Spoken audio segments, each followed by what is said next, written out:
garuu kun gahaa miti ni jira amma tokko.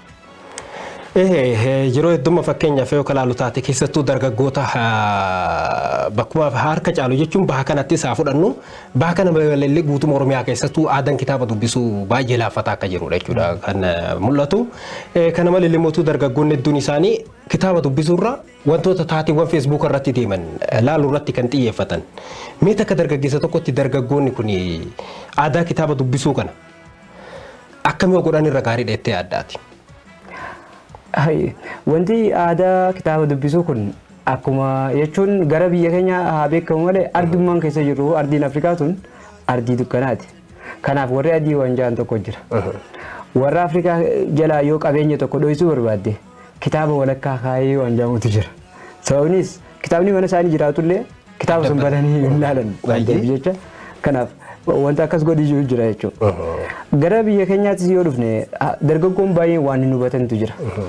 Beekumsi kun sadarkaa qaba jechuun haayiraarkii qaba. First daataadha.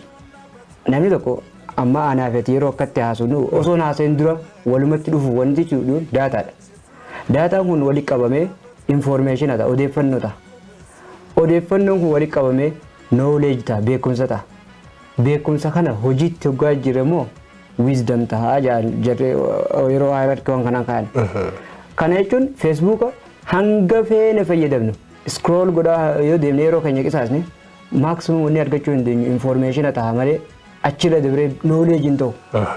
Kanaaf kana immoo dargaggoon baay'een isuma Facebook irraa argamu kanaan beekamtii ittiin barbaadu haa taatu callisee ittiin bashannanaaf haa taatu kana beekumsa seehee odeeffannoo fi beekumsa itti wallaalee isa sun yeroo isaa gubaa jira kitaabas dubbisaa hin jiru. Kun wantoota aadaa dubbisaa silaa carraa nuti qabnullee isa qancarsan jeen yaadu keessaa Facebook isa tokko jechuudha social media. Kanaaf dargaggoon wanti beekuu qabu waan akka kiyyatti kana fakkaatu Facebook guututti dhiisuu miti wanti bu'aa qabu ni qaba. Akkasumattis miidhaa ni qaba. Wanti hundinuu cinaacha gaarii akkuma qabu cinaacha hamaa ni qaba. Kanaaf isa kanarratti sirriitti adda beekanii nuti miti biyyoonni wanta kana kalaqanu hamma keenya hin fayyadaman hamma keenya itti miidhamaa hin jiran suniif social media kanas haa ta'u isuma kana akka sirriitti itti fayyadamuu dandeenyu beekumsa walii qooduu kan dandeenyu yoo dubbisne qofaa hajuun ani qaba kana hubachuu qaba dargaggeessi.